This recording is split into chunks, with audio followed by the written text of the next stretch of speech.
What were the failures with the design, in your opinion? The brake is ineffective. Um, the braking system, well, it's not exactly a system.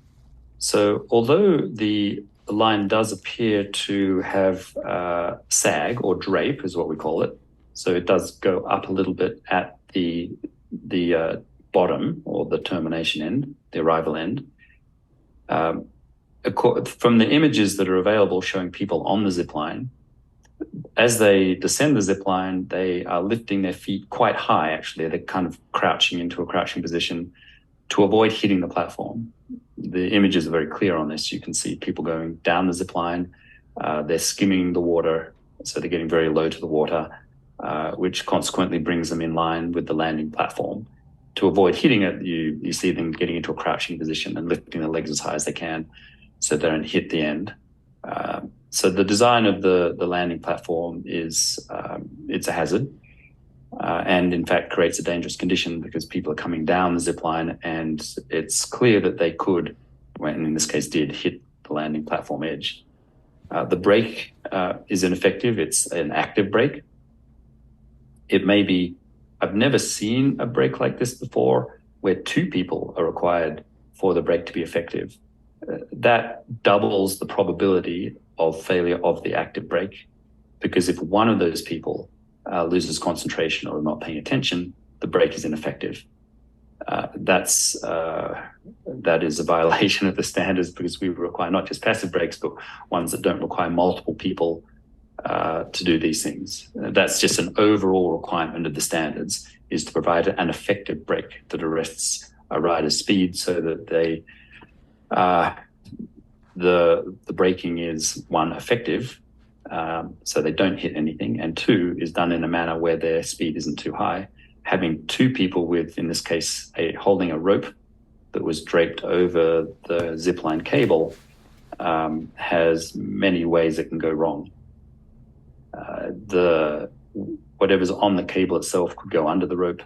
The rope could break. There's a lot of friction involved when a rope slides across a metal cable.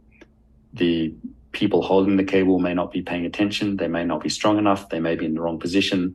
They may not be able to get in a good position. In this case, to get in a good position, you would have to wade into the pond, which is an unusual thing to do without knowing the depth of the pond or the steepness of the slope leading to the edge of the pond. We don't know where those people would have had to have stand, or even if they could stand in the lake, to be in an appropriate position to adequately brake the person coming in on the zip line. So the brake is ineffective. And that is from the testimony as well. It was not effective. The zip line, the builders of the zip line, including Mr. Zock, knew people could hit the end post because they put pool noodles on the post. So they knew, or should have known, that someone coming in would require an effective braking system. And they knew, or should have known, that braking system could be ineffective because they put pool noodles on the post.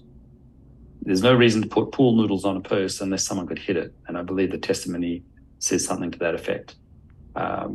So that would be, in the most rudimentary and ineffective form, an emergency arrest device, although pool noodles clearly are not an effective EAD. The purpose was, I imagine, to prevent someone hitting the post so hard that they would get badly injured. Of course, if you hit the edge of the retaining wall on the ramp or on the platform before that, that's the thing that's going to arrest your speed.